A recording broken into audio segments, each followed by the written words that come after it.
మధ్య ప్రవేశ్ డే 14 భాషాభివృద్ధి. ఈరోజు ఈ అంశానికి సంబంధించి పిల్లలతో జ్ఞానేంద్రియాల గురించి మాట్లాడించాలి. వాటితో మనం ఏ పనులు చేస్తామో మాట్లాడించాలి. ఉదాహరణకు కళ్ళతో ఏమేం చూస్తాం, చెవులతో ఏం చేస్తాం, ఇలా పిల్లలందరూ రెస్పాండ్ అయ్యేలా మాట్లాడించాలి.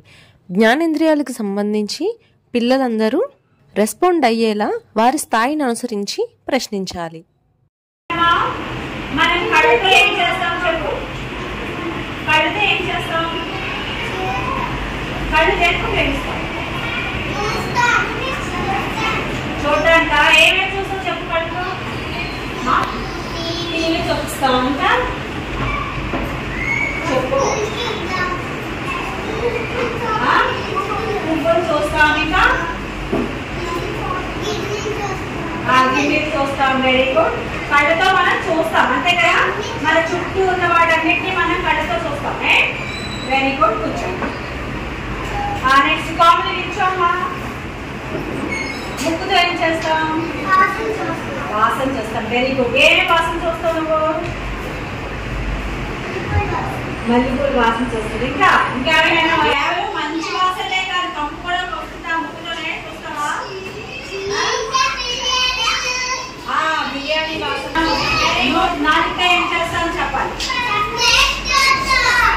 Very good. టేస్ట్ చూస్తాం. ఏంటేమి టేస్ట్ చూస్తాం?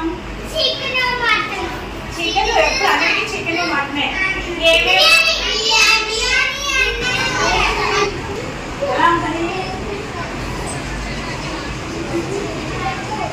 కారంగా ఉంటుంది. ఇంకా ఇంకేం తెలుస్తాయి? ఇంకేం టేస్ట్ చూస్తావు?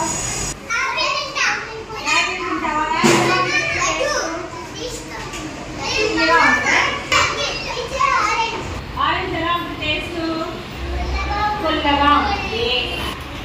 మీరు జ్వరం వస్తే టాబ్లెట్ వేసుకుంటారు కదా, టాబ్లెట్ టేస్ట్ ఎలా ఉంటుంది? వెరీ చెప్పు. Very good. చేదుగా ఉంటుంది, అవునా?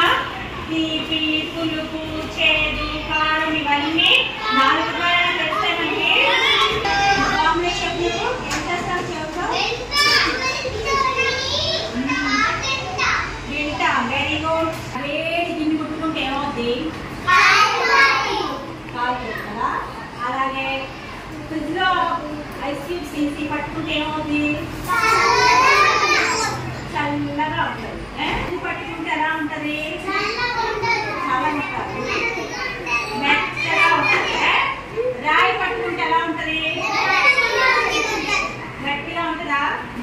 అంటే మనకి వేడి, చల్లదనం, మెత్తగా ఉండడం, గట్టిగా ఉండడం ఇవన్నీ ఎలా తెలుస్తాయంటే చేతుల మీద మనకి ఏముంటుంది? చర్మం ఉంటుంది కదా.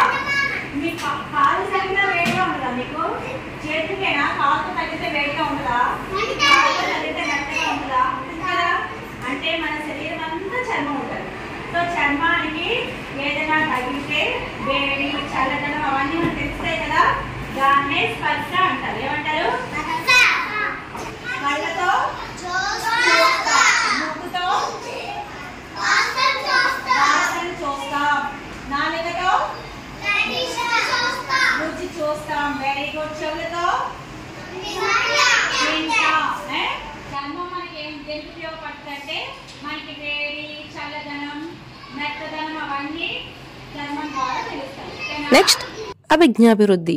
ఈ అంశానికి సంబంధించి పెద్ద డబ్బా ఆకారంలో ఉన్నటువంటి వస్తువులను తరగతి గదిలో ఉన్నటువంటివి లేదంటే వారికి తెలిసినటువంటివి విద్యార్థులచే చెప్పించాలి.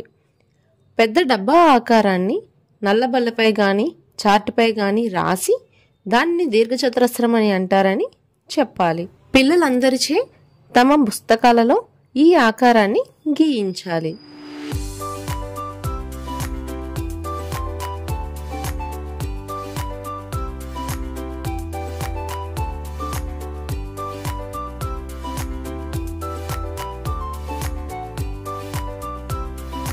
నెక్స్ట్ శారీరక అభివృద్ధి. కుర్చీల క్రింద పాకడం. 4 కుర్చీలను వరుసగా వేయాలి. ఒక్కొక్క విద్యార్థిని పిలిచి కుర్చీకి తగలకుండా పాకమని చెప్పాలి. ఆటలో విద్యార్థులకు ఉత్సాహాన్ని పెంచేందుకు వేగంగా పాకేలా అందరినీ చప్పట్లతో ప్రోత్సహించమని చెప్పాలి.